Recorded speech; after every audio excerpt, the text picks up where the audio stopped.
Hi, everybody. I'm Dr. Stephen Phillips and with Dana Parish, and we are so pleased to have our esteemed guests, Doctors Amy Proal and Dr. Mike VanElzakker. And Amy is a microbiologist and a very well-published author.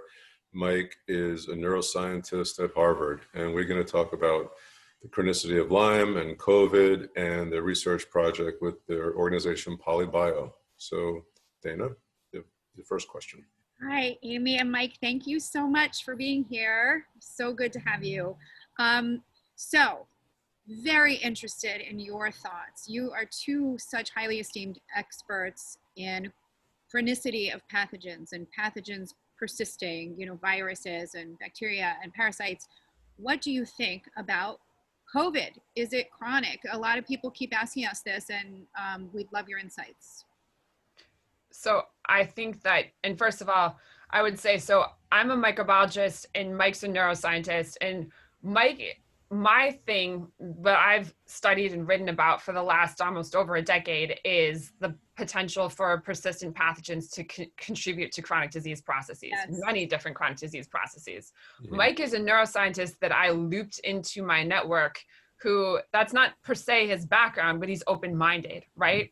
And what that allows me to do is take some of our work on infection and better apply it to how infection can impact the central nervous system, which, as you can see already with COVID, is a huge trend when it comes to, how infection can drive many symptoms, right? If a pathogen is able to get into the central nervous system or infect neurons or, brain tissue itself, it can obviously cause a lot of symptoms, right? So is that what's happening with what I'm really getting at, and I should have said this, is the long haul COVID patients who I'm so concerned about because there's so much overlap with what we've all been through, in my world with chronic Lyme. Yeah.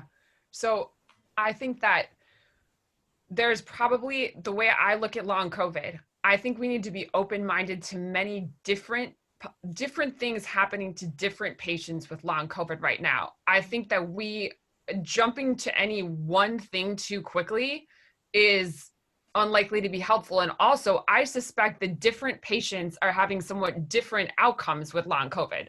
For example, I think it's perfectly reasonable that some patients are not fully clearing the virus from certain body sites, right? And there's studies that back that up. There's a team that recently looked in, GI gut biopsies of patients who are actually asymptomatic in many cases. And they found the virus in the tissue, it was 3 months into infection, right? Yep. So, but they found the virus, I think it was in 7 of 14 of these, GI biopsy samples that they found, right? So, obviously it was, there, and that might mean that it would be able to persist in the gut, right? However, we know that even in acute COVID, people have such different presentations and different symptoms, which means that in some cases, the virus may have infected the lung more, in other cases, the spleen, in other cases, the gut. Maybe in some cases, it managed to get into the central nervous system because there are teams that are showing the virus is capable of infecting neurons or getting into the brain, right? So based off the way the infection impacts you in acute state may lead to different ways in which chronic symptoms develop. So is persistence one of those? Absolutely. And I think we should keep, most important with persistence, and I think this from the history of Lyme and, ME/CFS, is we just have to be open-minded to it. What I've noticed is when it comes to persistence, it's sort of the first thing taken off the table, like, oh, I doubt it, Whereas what I would just encourage people at this point in time is to take it seriously and study it. That's where, dismissed so readily out of the box, because that's why it was my first question, because I know that you look at everything, and I know that you have a very holistic view of all these organisms, and I'm just curious, what is your point of view as to why this is so often dismissed? Yeah, well, we're at a point in history where there's a lot of paradigm shifts happening right now. I think it's an interesting time for COVID to hit because there's, textbooks will tell you, for example, that most of the body is sterile if you're in medical school, beyond the gut and the skin, right? But if you actually look at the latest papers published from, 2018, 2019, 2020, teams are looking in most of tissue and blood and finding many organisms there. Now, from, adipose tissue in patients with diabetes that was thought to be completely sterile to, Rudy Tanzi and team at Harvard running the brain microbiome project where they're finding bacteria. They haven't fully published their data, but they've certainly announced that in their initial findings, they're finding bacteria in the brains of patients with Alzheimer's disease, even in some of their control brains. So, under these conditions, one of the issues is that people will go to the textbooks and say that's not possible. However, the textbooks need to be rewritten to a point. So it depends on where you are in that stage of, acceptance into the latest literature. And a lot of researchers, because they're so busy, they're not able to read the latest literature. And so they kind of know what they were taught, when they were a student. And so there's some of it is just a catching up phase in terms of like what's possible, because really a lot of people were taught that in school that the brain was sterile. That's it, right? And so they're going. I don't think people are going to catch up, though. I would love to be so generous in my view. I think that when doctors become older and they're rushed and they're seeing patients every 5 minutes, which so many doctors do, they don't catch up. I mean, in the book, we call it the blood biome, and we knew about Rudy's work, obviously, and the late Dr. Moore with the brain biome. And it's true. I mean, this myth of sterility inside our bodies has just got to go, and then once that's kind of deconstructed, then it's like a whole new world. It's like, okay, what is this biome that lives within us, not just the GI tract, but pretty much everywhere? What does it do to us? What defines health and what defines disease? Somebody at a conference that I spoke at in Norway a long time ago, he wasn't even a doctor. He just got up. He was so eloquent. He was like, it's just, we're all walking around with these, microbes in us, and things just get thrown out of balance by something. You get a bad infection, whatever. And it's a very fine line between disease and health. And I was like, how come I can't hear that out of a doctor in the United States? This was like 3 years ago. Yeah. But it really impacted me, just a lay person who got up and, gave his. We definitely need to change medical school training to begin to teach that. That would be helpful, right? So and it's a little changing a bit, but not as quickly, I agree, as would be desirable. Yeah. And then Mike, I think you could talk about some other possibilities for long COVID, for example, herpes virus activity or things like that. Yeah. I mean, so we know, for example, there are some studies where they use brain models where we know that this organism is capable of infecting neurons and the cells that surround neurons, glial cells. And there's been some careful autopsy studies, for example, one in Germany that showed that the virus that causes COVID is capable of penetrating into the brain, into the brainstem. Now, obviously, if you infect the brainstem, it's very serious and people often will die. But they did find that they're capable of entering the brainstem. Now, if they're capable of entering the brain, one of the things that's really difficult about the central nervous system is once something gets in there, it's kind of difficult to get it out. It doesn't have the normal type of immune system that the rest of the body has, where it doesn't have sort of normal white blood cells, looking through the brain tissue like it does in our blood, patrolling. And so it's a lot easier for organisms to persist once they get in the central nervous system. And so I think it's a potential that in some cases of long COVID, and probably even in some cases where people had COVID and don't have long-term symptoms, there are probably some organisms that just manage to stick around. I think we have to be a little bit careful because there are a lot of studies showing that COVID is such a devastating virus to tissues that a lot of the long-term symptoms that we see are just tissue damage. There are some studies that show 3/4 of patients have heart or lung tissue damage. My worry is that a lot of these patients are not going to be properly investigated for just tissue damage, and they'll have long-term consequences of their acute infection. And people will say, oh, they need to change their coping style or sort of focus on their attitude and psychological factors and things like that. So, I mean, just like Amy said, it's going to take careful individual investigation. That's the hard, difficult truth, I think, about what is happening in this individual person right in front of me. Yeah, so I see the possibilities as three, for long COVID. One being persistence of the virus. to long-term tissue damage. And even with studies with endothelium, it can take many months, like 3 to 4 months for healing of endothelium to occur.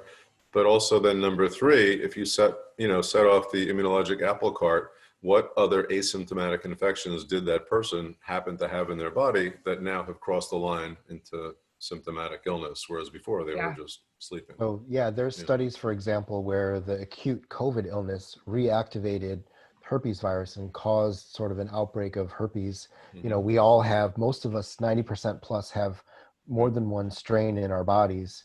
And normally there's sort of a sort of a, I don't know, like a ceasefire happening for most people, but this is part of their life cycle. The word herpes means creep in Greek. They creep, they hide in nerve tissues. And when they have the ability, sometimes from immunosuppressive drugs, sometimes from an acute illness like COVID, they come out. Their life cycle is to go across nerves, come out to the skin where they can replicate and then go back in. And so there's examples of emergence of herpes infections during acute COVID in some people.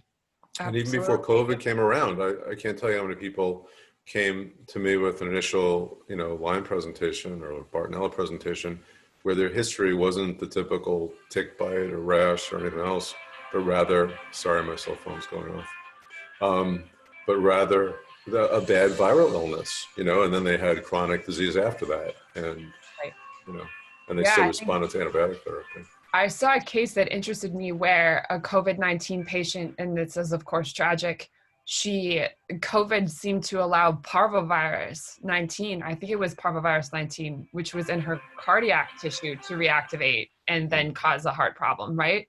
So you really have this problem where, the immune dysregulation and simply the stress of getting sick with COVID exactly can allow these other, pathogens that people very often harbor, that were, not acting up in simple terms, to be able to act differently, change the genes they're expressing, change the proteins they're making, and potentially infect new tissue, right? And if that other, let's say you had a herpes virus, let's say you had a HSV1 or something, just, herpes virus, and it was just hanging out. And now because of COVID, it was able to get into the central nervous system. You could have symptoms that would be much more, driven by that happening. Right. So again, I think like Mike said, at this point, I really think that thinking of all these possibilities and looking at this on the most personalized fashion per case is important. And we need infectious history on these patients. We need exposures, things they've already been exposed to be able to factor that into the way we look at those cases. And I say that because I've been contacted by a couple journalists, and it's great because I'm so glad that they're interested in long COVID. But, what one of them wanted from me was just, for example, an estimate on how many patients with long COVID will develop ME/CFS, right? Myalgic encephalomyelitis chronic fatigue syndrome, right? Which is an illness we study. And I was like, I don't think we're there yet. I'm trying to just, understand this new virus and understand what it's infecting. And so trying to overly jump to conclude that the long COVID cases are one thing or the other, hopefully we just don't want to prevent. I think we need to study every option with the best tools and technologies. So that brings us to PolyBio. Sorry, Dana. Sorry. Your organization, because you're studying so many infections and you have such an integrated team among different universities, and you have so many techniques. We were talking about it before the taping. We were so impressed. And, you can just maybe tell us about PolyBio and fill in the viewers, and just this exciting work. We'd love to hear about it. Sure. Mike? Yeah, sure. I mean, PolyBio is really a group of scientists that are trying to form pipelines for really studying complex chronic illnesses in ways that aren't perhaps being done optimally right now. And one of the key questions, I think, in general, is that we need to move beyond simple blood tests. Organisms aren't going to last long in blood in general if they're just sort of naked and floating around. That's a really easy place for them to be targeted.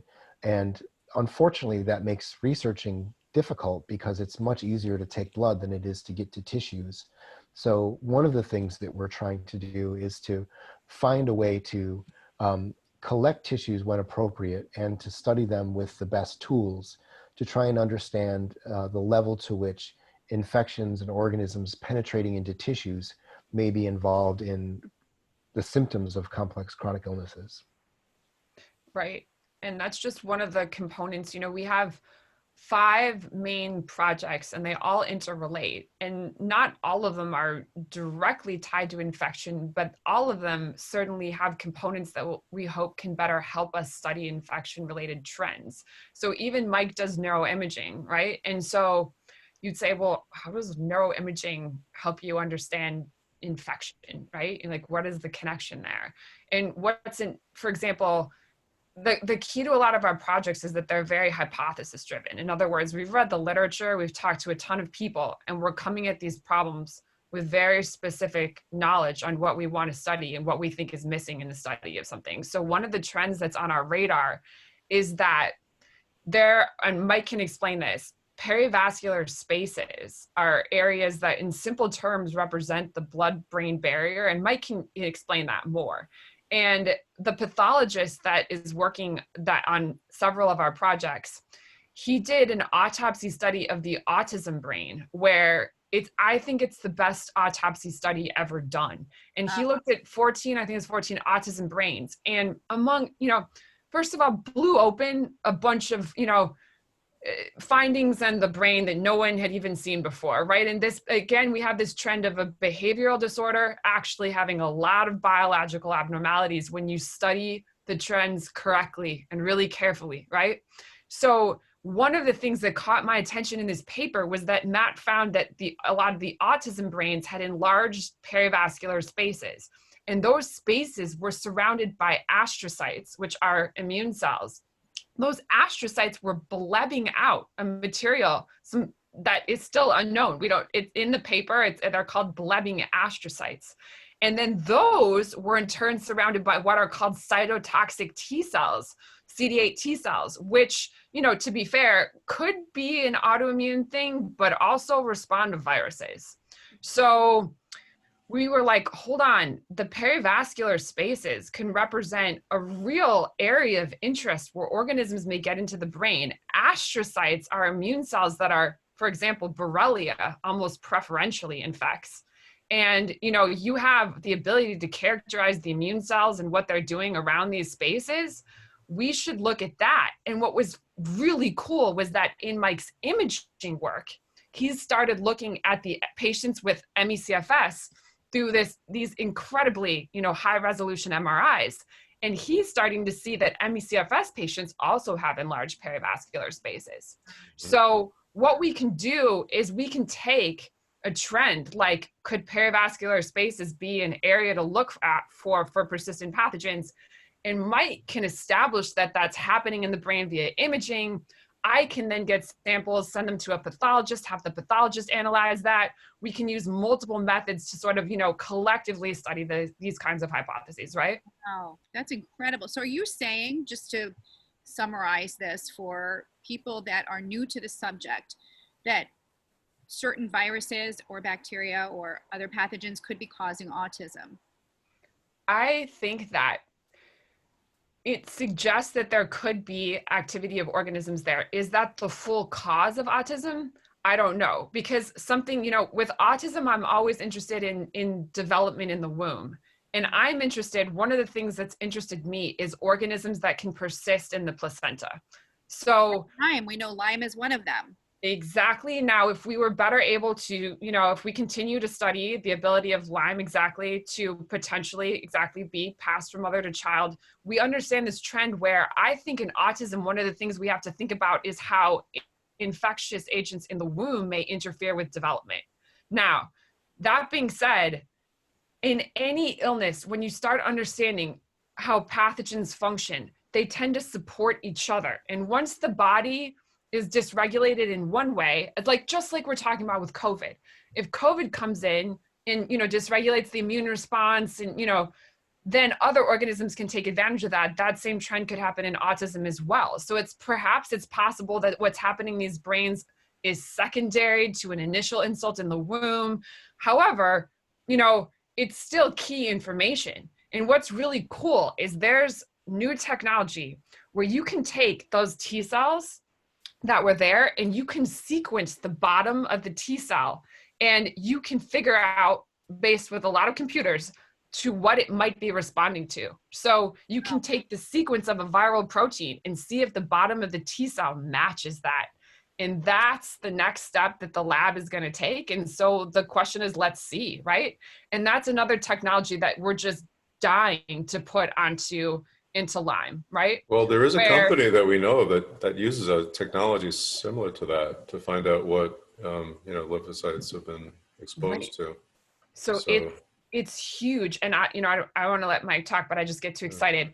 There's a team at Stanford and they're willing to do, and we're fundraising now for these projects, but they're willing to do this technique, T cell sequencing in Lyme, and ME/CFS cerebral spinal fluid, which is something we're dying to do. And the reason is they do this. People should be funding this. Like people should be it's a huge deal. And so you have that platform, you have whole genome sequencing available to you. You have special stains with Marta Erickson, who we also interviewed from the book, who's doing amazing work with Bartonella being co-localized with small fiber nerves.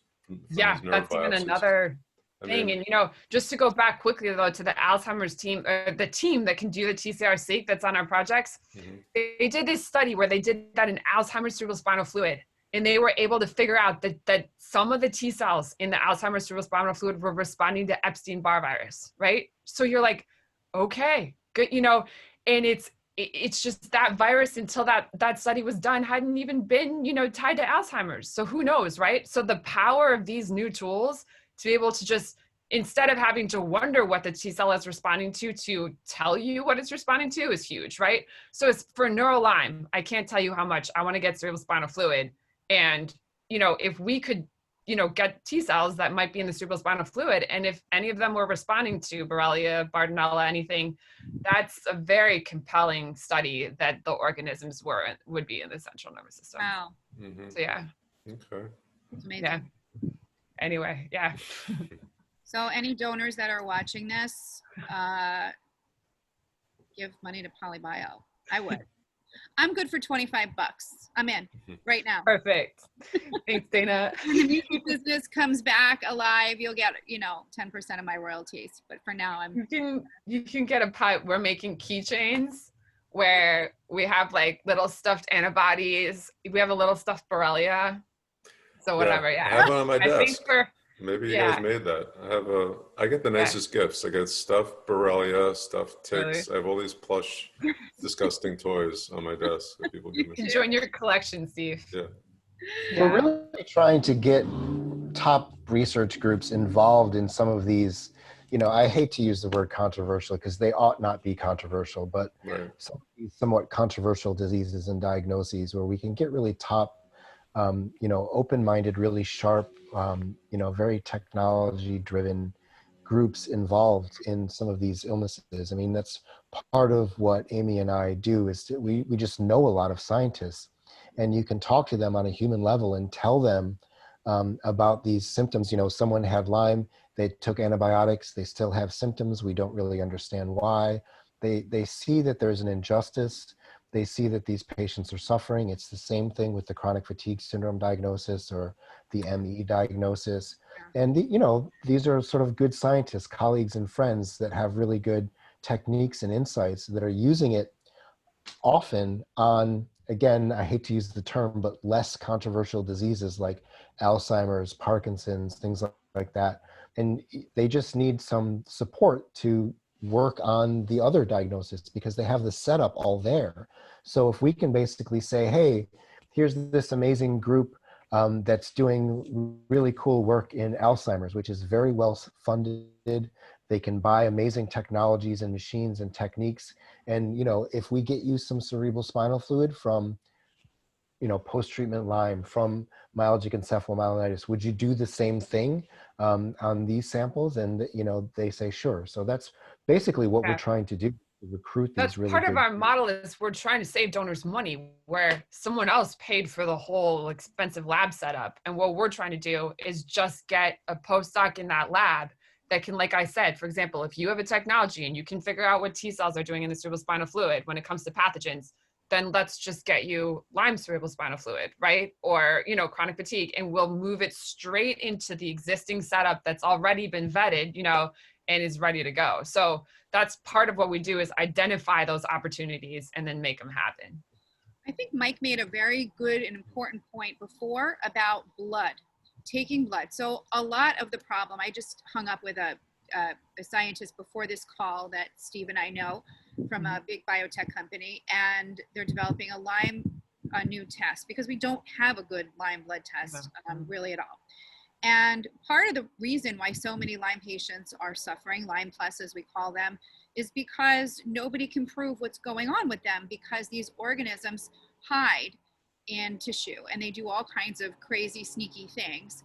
And I think it's very validating to hear from your perspective, Mike, and you too, Amy, what is going on with a little, you know, milliliter of blood is not always representative of what's going on in your brain or in your knee. Yes. And with your IBS. Totally. It is the bane of our existence. It's a hard problem. There's an old joke where this guy is standing underneath the streetlight and a cop walks up to him and says, "What are you doing?" He said, "Looking for your keys." And he said, "Oh, you dropped them right here?" He said, "No, I dropped them over there, like 20 yards away." And the cop says, "Why are you looking there?" And he says, "Well, this is where the light is." And that's blood. Blood is very easy to get. You can just stick a needle and pull out blood, and it would be amazing. I mean, blood is great for a lot of things. You can learn a ton, but unfortunately you can't learn everything. And if the thing that you're looking for is physically not in the blood, in that 1 milliliter sample you take from the left forearm, you're never going to find it, no matter how good your technologies are. And the unfortunate truth is that, you know, for example, a lot of microorganisms that have evolved carefully to survive in humans figured out early on that if they just floated around in the blood, they would get grabbed by the most basic, you know, mononuclear cell in the blood. It's real easy. So they sort of figured out that they ought to go into tissues and hide out and things like that. At the very least, if bacteria in the blood, they're going to be in biofilm. You know, so one of the teams that is working on one of our projects does imaging of blood. And this is the one blood project that I'm really excited for. And again, you know, there is this, they do imaging with blood, but they can show how bacteria are in biofilm, encased in fibrinogen, right? You know, there's clotting. So the other issue is, you know, for example, if you even look in the blood, are you going to be able to find the organism unless you break up the fibrinogen, unless you understand how the organism is behaving in the blood, right? So you have to do some basic research to understand what the organism is doing, because if there's a biofilm community, a biofilm is like, some biofilm are like cities, right? These are communities of bacteria. They team up, they signal to each other to coordinate their behaviors. They can even use electrical signaling to coordinate behaviors. That's how crazy it is. Diabolical. No, it's incredible.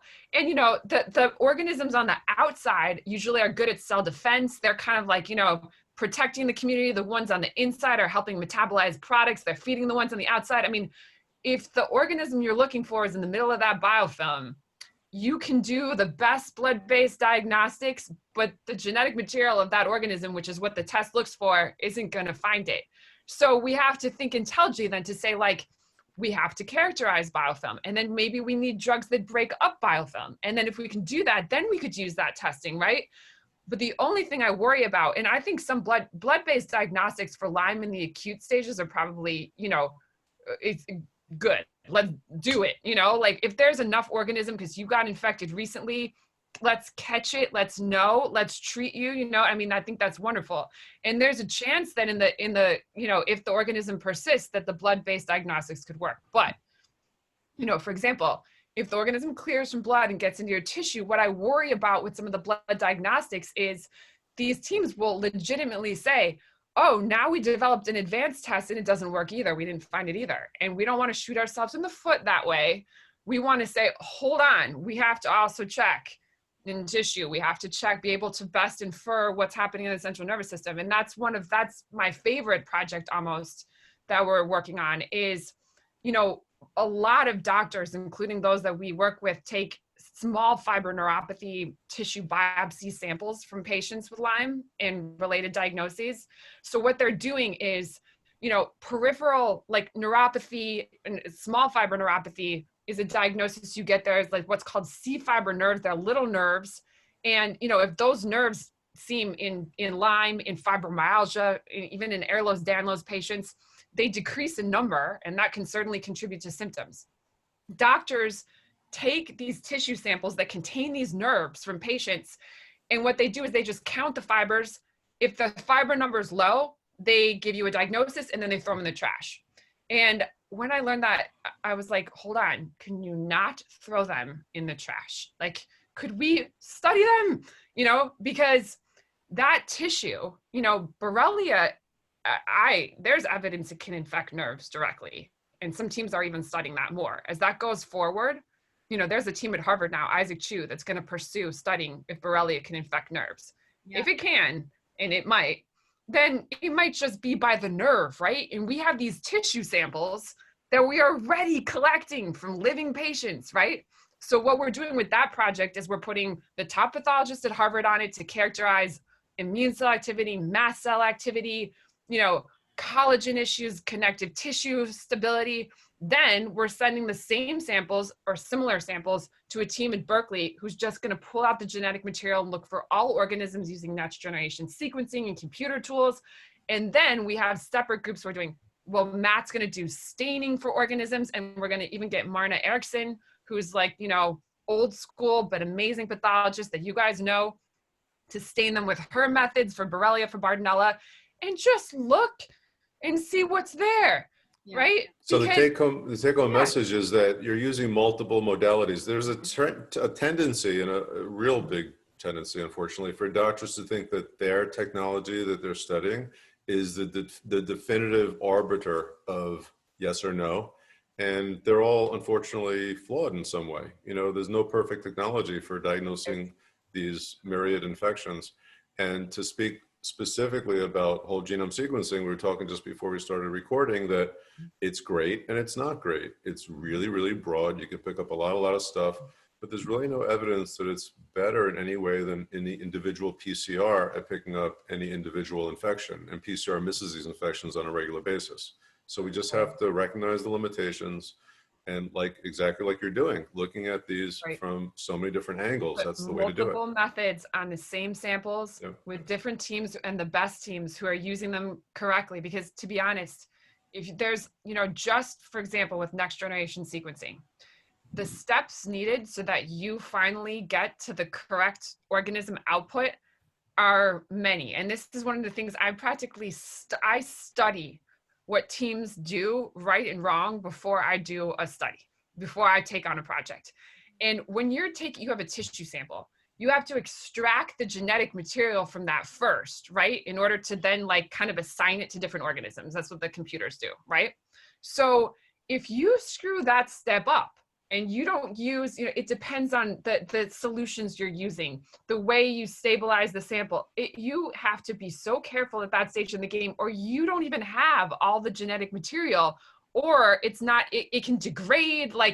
So we have on all our projects, stabilizing solutions, at every stage of the game, because the most frustrating thing for me is to see a big paper from a team who, when you look at the methods, didn't stabilize their genetic material. And then you get to the point where you're like, I don't even know why you kept going. The end output is hard to trust. So part of what we're trying to do with PolyBio is, even if it takes more money and more fundraising, we're going to do every step right. And we're going to combine multiple methods and teams who have already shown that they're very good at the thing we're asking them to do. And then we're going to have them and we're going to get them together. We're going to publish really compelling papers that combine all those findings. Well, all your pedigrees are excellent. You guys are all respected experts in your areas. And I certainly have no doubt in your competence, and I can't wait for your first stuff to come out. I will be the first in line to read your papers, and I want to hear about them before they're published. I want the inside track. I just want to tell you right now. So I just don't want the video to get too long because, sometimes people will tune out if it's too long or too much, because I think that our viewers are so interested, but there's so much going on right now. So Dana, do you have any other questions, or do you want to try to wrap this up? No, not really. The only thing I wanted to ask you guys about before, if it's okay, and I'm sure Steve will agree, we get some questions and a lot of commentary about the death rate from COVID, and people are very focused on the death rate. And what we try, sorry, there's a plane overhead. What we try to explain is that, of course, we're concerned about death. 250,000 Americans so far, we're at the middle of November now, a little toward the end of November, have died, and a lot more around the world. We're very concerned about that. But beyond that, what we're very concerned about is all the long haul illness, all the long haulers. The long-term chronic illness. And because we don't even have strategies at this point, 6 months out, we're reading message boards and getting messages from patients who are having severe symptoms. And they were also, a lot of them were young and healthy before. So I just wanted to see if you could shed a little bit of light on why it's important for people to care about that, because I don't know what else to tell them except to keep showing them articles and keep showing them things, and they don't seem to believe it. Our young, healthy people, there's a lot of, can't we just take vitamin D and think about our immune systems? I see lots of young and healthy people. In fact, a lot of athletes have been studied, and a lot of them are getting really sick and not getting better. So what can you guys say about that would help people to understand that this is really happening?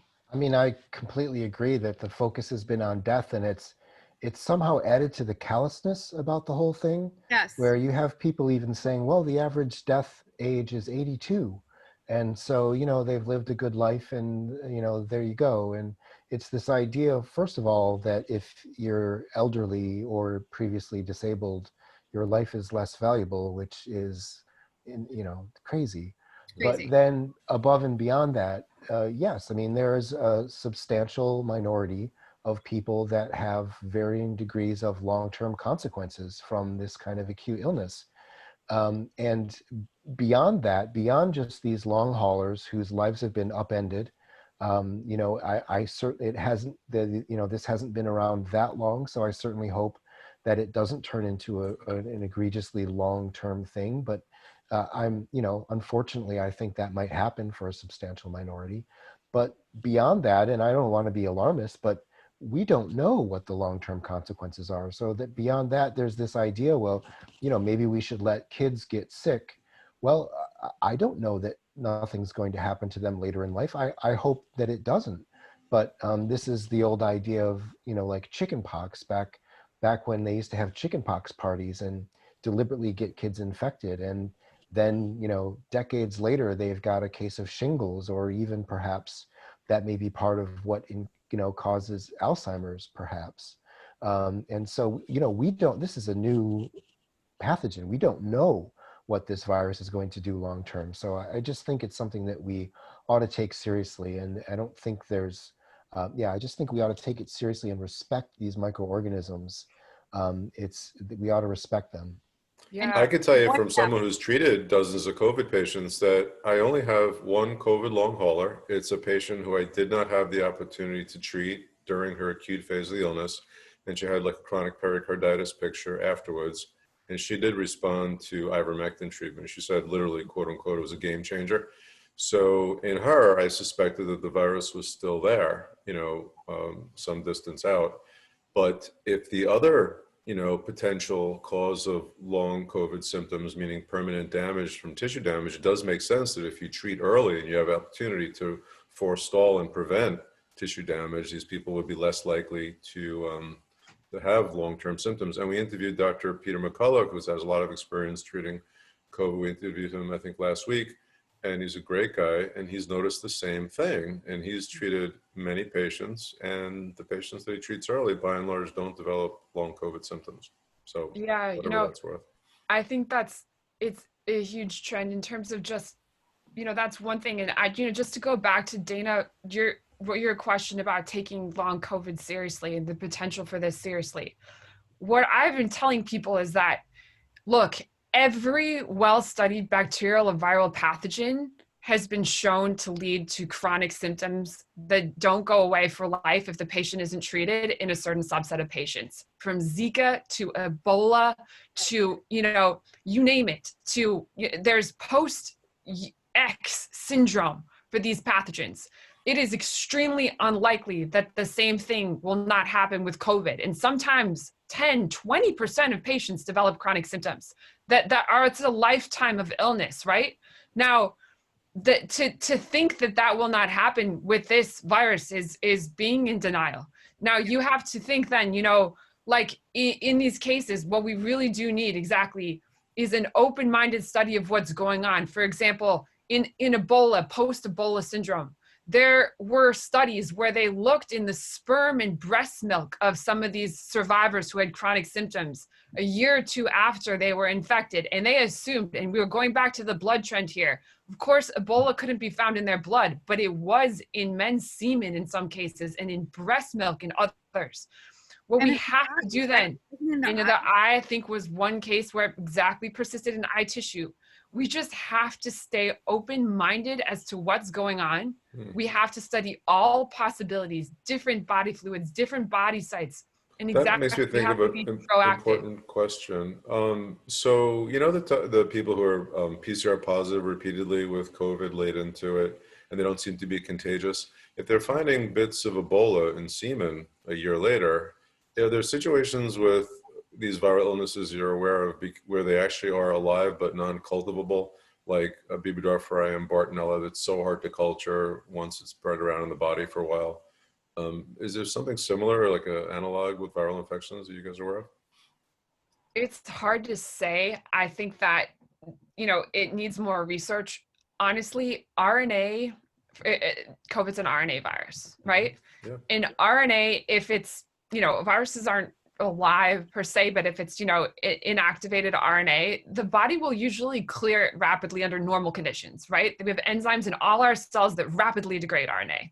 So, for example, that's one of the reasons we have to go out of our way to stabilize all the samples that we get. When we're going to do an RNA virus analysis, we have to immediately put our samples onto a special solution. Otherwise, the RNA can degrade within seconds, okay? So the only thing in that case is if you find RNA in a patient, you know, months or years after the illness, it probably would have normally been cleared if it didn't have some still capacity to cause disease, but the topic is barely studied. That's I'm going to be blunt. But it's interesting, isn't it, about like the possibility of non-cultivable for whatever reason, or there are changes that happen with these chronic viral infections. Could be. There's analogous to the bacteria. A study that I can send you the link to. I think it was looking at, it's some form of influenza virus in the central nervous system.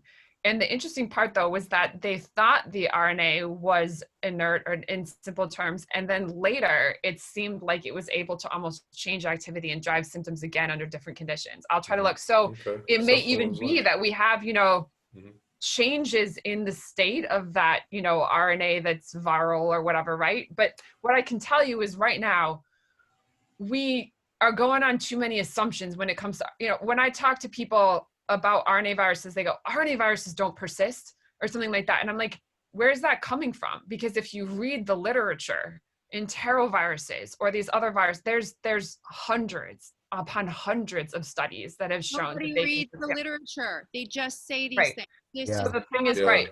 I know we people say things, the people that are the most confident in their opinions are usually the most wrong. Over and over. So it's just, we have to go off of our actual knowledge, not, you know, I don't think they can, but what does the literature show us? If we do that, moving forward, we'll be in a much better place. And so I think that, you know, combining people that have an excellent grasp of the literature, who have open minds on these topics, with some of the actually really advanced tools and technologies out there, it can be done well. It's just a matter of making that happen.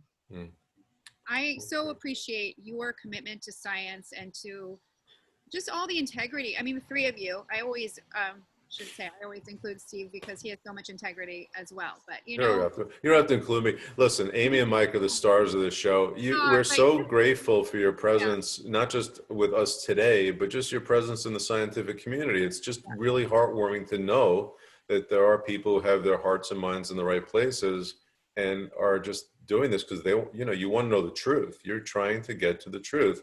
And it's not like you're some shills for a big pharmaceutical company, you know what I'm saying? Which happens a lot. I'm a shill for my cousin who got a tick bite and is still dealing with symptoms. Oh, I'm sorry to hear. Well, let me know if you need any help. Call Steve when we hang up and we'll help.